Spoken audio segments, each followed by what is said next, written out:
Hello, Brad. Hello. It's really nice to have you here today. For the few people who don't know you, There's a lot of people that don't know me. could you just introduce yourself? Sure. My name is Brad Sundberg. I was primarily Michael Jackson's technical director for many, many years. I've worked on numerous albums with Michael and Quincy and Barbra Streisand. Worked very closely with Bruce Swedien. And I guess you'd say I was kind of a behind-the-scenes kind of guy. Really? Because yes, you were technical director. Correct. And what is that about, actually? Well, it's a bit of a made-up word. It's something that Bruce Swedien came up with. Of course, Bruce was Michael's primary engineer, highly revered, and a very dear friend to this day. So Bruce in essence, I was his second engineer, his assistant engineer, you might call it. But Bruce, there's so much responsibility that went along with working with Bruce that he changed the name to technical director. So it really wasn't anything terribly special, but it was a lot of work.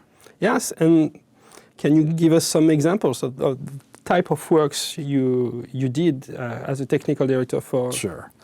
My job, let's say on the Dangerous album, I worked on the Bad album, Dangerous, History, and Blood on the Dance Floor. And this was in the 80s and 90s, and those were big budget, long-term albums that Michael would go into a studio and just settle in for anywhere from 8 to 14 months. And I'm not even talking one studio, I'm talking like 4. We would just book an entire facility. So my job, among other things, was to get there first, make sure all the rooms were up to Michael's caliber. I mean, we would change speakers, we would go through every single input on a console. We would find things that, the techs just hadn't found. That was my job. Bruce pushed me to a really high level of perfection, and I appreciated it. So I would have to make sure all the studios were, number one, up to Michael's level, and number two, compatible with each other. Because the album would be taking place, sometimes in different studios in different parts of the country. So if we were using, Teddy Riley's place in Virginia Beach, it would have to match what we were doing, in LA at Westlake or Record One or whatever studio we were at. So it was just very, on the one hand, it was very technical. On the other hand, I had to take care of Michael. Everything from making sure that, when he's going to sing, the water is, he always had really hot water, prepared. Just 100 details of, making sure that he's comfortable, making sure, we don't have guests just popping in unexpectedly. Right. So we would have to train a studio that this is how we work. Yes, because it was like a special process just for Michael and Bruce. Yeah. So that was all part of it. Okay, wow. And can you give us some examples? Because we are talking today for future sound engineers. Mm-hmm. Examples of these technical requirements. One of the things that I've taught a number of classes with Bruce. We did he did a course at UCLA, and since then he's got his own recording workshop at his house or at his home studio, which is amazing. And he'll bring me in from time to time. And one of the things that I really, kind of crack down on new engineers is the basics. I don't care if you know Pro Tools inside and out, and if you know all the little tricks and whatever. I'm going to take them through how a mic preamp works, and how an equalizer works, and how a filter works. I'm going to teach them about acoustical phase. It's those fundamentals that it makes me nervous that you can literally have a studio in your bedroom for $900, right. $2,500, and they've skipped over all the, what is signal flow, I mean, they're plugging, you know, a microphone into a USB port and thinking that's recording. And that doesn't work in the real world. I mean, that'll get you a little demo in a bedroom, but it won't work, you know, on a Barbra Streisand album or a U2 album. You know, a good friend of mine, Andrew Sheps, does the Chili Peppers. And I mean, it's just, you know, Andrew is, you know, I like to think we're similar in that he is so technical, and he just has such an amazing grasp on signal flow and analog EQs, and, you know, even recording to analog tape at this point. And I feel bad for a student that somehow skips all that and thinks that because they can drop a few good beats, you know, and create a few loops, they're an engineer, because they're not. Yeah, right. And talking about studying, can we go a little backwards? And how did you get to work with Michael Jackson and Bruce Wayne? I mean, from the time I was a kid, I'll tell you a really dumb story. But, you know, I grew up kind of in the 70s. I like to think I'm young, but I'm not as young as I used to be. And this was when there used to be stereo stores. And I'd go there was a stereo store in my town, and they were playing Pink Floyd, Dark Side of the Moon. And I was probably 12 years old. And I sat there and I listened to that thing with my eyes bugged out of my head. Those sounds and the way they created almost a mental picture in audio just fascinated me. And I had to learn how to do it. So I went to a little recording school in LA, and it wasn't, you know, now we have Full Sail and we have you guys, and, you know, places that are really doing a great job. Back then, you know, the school I went to, it's probably long since shut down, but they taught me the basics. They taught me, you know, signal flow and insert points and the whole, and I give the guy credit. The guy that taught me really, he just hammered in on that stuff, and it really sunk in with me. So when I was just finishing that school, I got a job at Westlake Audio as a runner, which I don't know what you call them in France, but a gopher, you know, an apprentice. Basically the guy that, you know, runs out and gets cheeseburgers and coffee. Yep, and empties the ashtrays. And I did that for a few months, and Michael just happened to be working on Captain EO, in Studio A.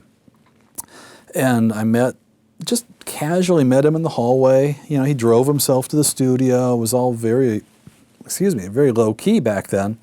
And we didn't become best friends or anything, but he just got used to seeing me. And then I really connected with Bruce. Bruce is Swedish, I'm Swedish, so we kind of had that thing going on. And basically they kind of trusted me, and they kind of took me in under their wings just a little bit. So when they started the Bad album, they asked me if I just wanted to sit and watch. And here I'd paid money to go to a school, right? And now, you know, I'm getting the chance to sit and watch. And we didn't know, we knew it was going to be big, but, you know, to be able to be invited in to watch a Michael Jackson album being recorded, and, you know, I'd make coffee, you know, I would do, you know, I was already working at the studio, but during the day I'd empty trash cans, and at night I would just sit quietly in the back and watch. And that's when it began. And watch and learn. Yeah. So you've got, you know, Quincy Jones, Rod Temperton, Bruce Swedien, and Michael Jackson all in the same room, all creating. And it was amazing. It was just, you know, that's where I learned. Yeah. And it's a time where the songs were partially written within the studio during the sessions? Oh, yeah. And that was the funny thing. Westlake, you know, was and is a pretty big name in the recording world. And most bands can't afford, you know, to book a studio and basically go in with nothing and then just start writing. And Michael could. So now, having said that, a lot of those songs were done at his home studio. Matt and Bill Bottrell did a lot of pre-production and came up with some great, you know, songs and demos. And, you know, Bruce took them and, you know, really, you know, re-recorded them and kind of brought them up to, you know, what he wanted them to be. But even then, we still had I think on the Bad album, we probably had 60 or 65 songs in production. Now, a lot of those were just grooves. You know, somebody would come in and kind of have a groove and try a few things, and Michael might, you know, sing a couple things. And, you know, the ones that really, when you've got a Man in the Mirror or a Smooth Criminal, those just kept getting worked on. And the ones that weren't quite as exciting, you know, started kind of getting pushed a little bit further back in the closet. So it was that kind of a, you know, we didn't decide we were going to record Smooth Criminal today and record the whole thing over the course of 2 days. We'd work on it for a little while and then work on something else, and the whole thing was kind of organic. I mean, Bruce and Quincy and Michael and Rod would really, you know, they'd kind of focus on one song and then pull back and do another, and there was such a family vibe. Michael was there, Quincy was there. We might want to do, you know, a song like, you know, Liberian Girl, or, well, we'll talk about Liberian for a second. We'd bring in Paulinho da Costa, you know, probably the best percussionist, you know, on the West Coast and one of the best on the planet. And back then, Paulinho would, you know, they'd pull up with like a 40-foot truck and unload just cases and cases of stuff. And the studio would just be filled with every kind of percussion instrument you can imagine. Well, I'd be setting up mics, and, you know, and Quincy would be coming up with ideas. And it might come down to Paulinho just doing an egg, you know, just. And, you know, but you never know. You know, we would never call Paulinho and say, hey, just bring your egg, you know. No, that's not how they work. You bring everything. If we had Michael Boddicker coming in to do, you know, might just be a little synth pad of some sort. Back, you know, this was before, you know, we had modules, but it was still a lot of keyboards. So Boddicker would come in and just fill the control room. In fact, Studio D at Westlake was built almost, you know, for that, with that in mind. It was one of the first control rooms that was just huge because we wanted the players to be in with us. You know, we wanted, you know, like Boddicker or Larry Williams, or, you know, the things that had to be out in the studio, the horns and percussion and stuff like that. It's still a great studio, but we built a control room in such a way that we wanted everybody to be together. Yeah, I see. And that would even trickle down. We did something called Family Friday that I've written about and I talk about in my seminars, where every Friday Michael would have his personal chefs prepare a dinner for everybody. And we'd bring our wives in, you know, the musicians, you know, were invited. And we'd all pile out in the studio and sit on road cases and on the floor and just have a family time where we'd tell stories, tell jokes, you know. We didn't really sit and talk about a song. It was more, let's just leave that out for a minute. And it's kind of fun. I mean, we loved the food and the laughter. And it's kind of fun, you know, it sounds weird, but you can almost hear that in the music. There's something about a group of people that enjoy being together and enjoy telling stories and sharing a meal, and all that comes out in the music. Instead of, again, I feel bad that now, you know, I guess Paulinho has a little studio and people just, you know, email tracks to him and he, you know, does an overdub and sends them back, and that loses something. Yes, something about a feeling of working together. Right. Yeah. So we were very spoiled, and it was an amazing string of projects. Wow, yeah, that's fantastic. And I had so many questions, but I know you have to go to the students, and you are very tired about that. So no, that's all right. No, but I mean, for the students, I will have to let you go anyway. But if you had the final words for all young people that want to go into the audio engineering, what would it be? Don't. No, I'm kidding.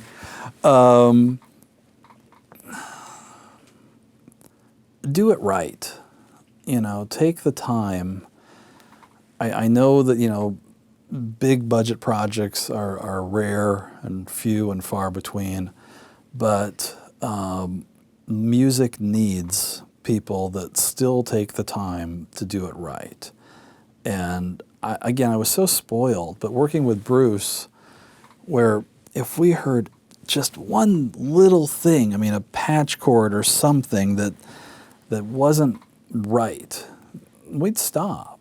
And I mean, we would literally tell Michael Jackson, Quincy Jones, the whole bunch to go take a coffee break, and we'd bring techs in, or I would take care of it, and we'd stop a session for 3-4 hours to get to the bottom of why something isn't right.